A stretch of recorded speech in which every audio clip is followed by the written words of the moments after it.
Good morning, Brook Hollow third graders. This week we are talking about lesson 15 in Connected and Respected. Our lesson this week is dealing with bullying behavior. For our gathering, it's called Standing Up for Others. You're going to go around, and students, you're going to share a time when you stood up for someone else. Perhaps someone was picking on your brother or sister and you asked them to stop, or maybe a friend was being teased and you helped the friend walk away and then played with them. For our agenda check, the example shared in the gathering could be called bullying busting.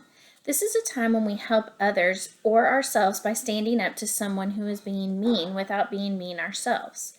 This is sometimes an easy thing to do, and sometimes not so easy because we may not be sure of what to do or say. In our discussion today, as we can see on our agenda, we're going to look at bullying behavior and talk about it. And then we will play a game in which we decide on some good ways to deal with bullying behavior. In our debriefing, we'll talk about what might be difficult when dealing with bullying behavior. And then for our closing, we'll make some decisions about what actions we might take when we see bullying behavior in our classroom or our school. Our first activity is called Talking About Bullying Behavior. What type of behavior do we think of when we talk about bullying behavior? So, bullying behavior not only includes being teased or called names or made fun of or being physically hurt, but also it can be being threatened or left out or excluded from a group. That's also bullying behavior. Hey, talk about if you yourself has ever been bullied at some time or another. Remember, we're not naming names. We just want to talk about the behaviors that happened. Okay, and then finally, think about bystanders. Remember that a bystander, we've talked about this in our lessons together in the library, a bystander are not blameless. They can contribute to bullying behavior by not saying or doing anything, and they can help targets of bullying behavior by speaking up or otherwise taking action, which will be helpful. Okay, our next activity is called bullying busting. Teachers, with your students, brainstorm a list of things to do when they or someone they see is being hurt or bullied. Teachers, if you'll record your ideas on the ideas shared either on your board or on chart paper. Okay, as it goes on, you might want to separate it into categories such as things things you can say to the person who's doing the bullying behavior, things that you can say to target actions you take if you are the target, for example, walking away or going to an adult. Actions you can take if you see someone being bullied, for example, be a friend to the target or invite them to join you in a game. Now discuss with students that sometimes confronting the person who's doing the bullying behavior is not a good idea.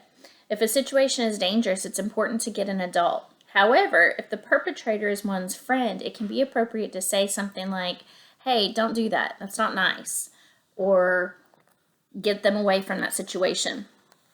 The bully busting game is an opportunity to practice with scenarios. So students, you're going to stand in a circle or in two lines facing each other. You're going to be like robots and stand straight without moving, and the only time you will move is when you're ready to respond. You'll extend your robot arm, and when someone taps your robot's hand, this will activate your robot speech. So I'm going to give several scenarios, and teachers or students can tap the robots who are ready. Students, if you're shy, remember that this is a safe place and okay to talk and be yourself.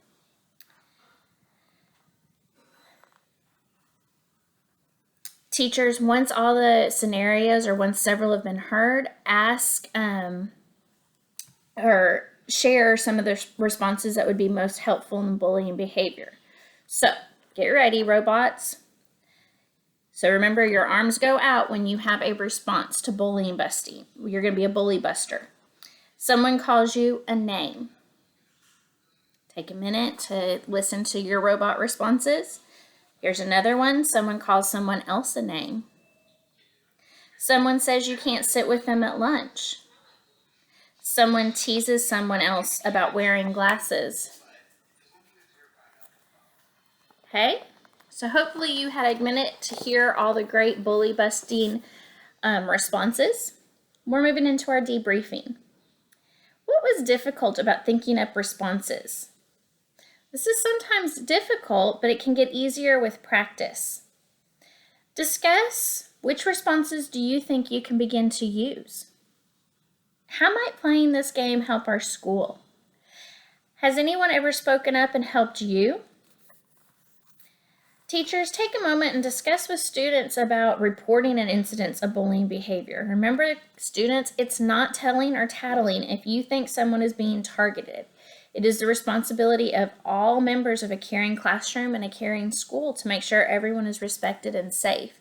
And remember, in our lesson in the library, we talked about ways that you don't have to come out and tell, but you can still ask for help. Ask an adult to be around if you know that it's happening on the playground every day or happening at breakfast every day. Finally, moving into our closing, our activity is called Pledges Against Bullying Behavior.